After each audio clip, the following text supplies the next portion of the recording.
হায় আল্লাহ, এটা কেমন করে হলো?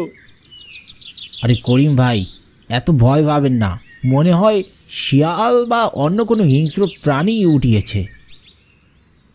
না না ভাই, আপনি ভুল বলছেন। যদি শিয়াল বা অন্য কোনো হিংস্র প্রাণী উঠে তাহলে তো লাশটা অক্ষত থাকার কথা না।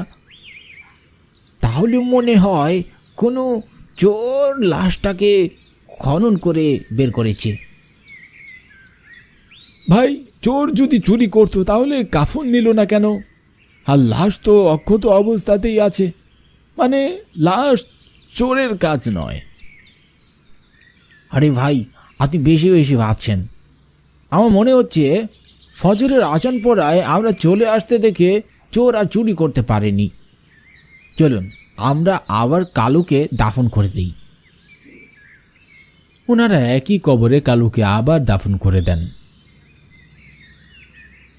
পরদিন আবারও ফজরের নামাজের পর মুসল্লিরা দেখতে পান কালুর কবর খোলা, লাশ বাইরে আছে। আরে ভাই, বারবার কে এমন জঘন্য কাজ করছে? হ্যাঁ, আমিও তাই ভাবছি। যদি চুরি করার উদ্দেশ্যে কবর খোঁড়া হয় তাহলে চুরি করছে না কেন? চলুন আমরা আবার দাফন করে দেই। ওনারা আর বেশি কিছু না ভেবে কালুর লাশটা আবারও দাফন করে দেয়। তৃতীয় দিনে আবারও মুসল্লিরা নামাজ শেষ করে দেখলেন কালুর লাশ বাইরে পড়ে আছে। তখন করিম বললেন, যেহেতু এখানে কবর খোঁড়া হলে লাশ উঠিয়ে ফেলা হচ্ছে, আমরা কালুকে অন্য জায়গায় দাফন করি। কেন অন্য জায়গায় দাফন করব? কেন? কিছু দুষ্ট লোকের জন্য কেন আমরা কালুর লাশ সরাবো? কালুর কবর এখানেই থাকবে।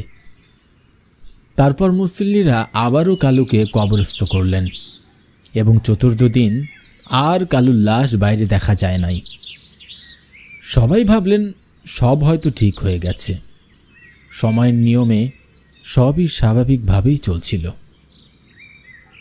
পরদিন গ্রামে সামাদ নামে একজন লোক মারা যায়। ওনাকে কালিকাপুর কবরস্থানে দাফন করা হয়।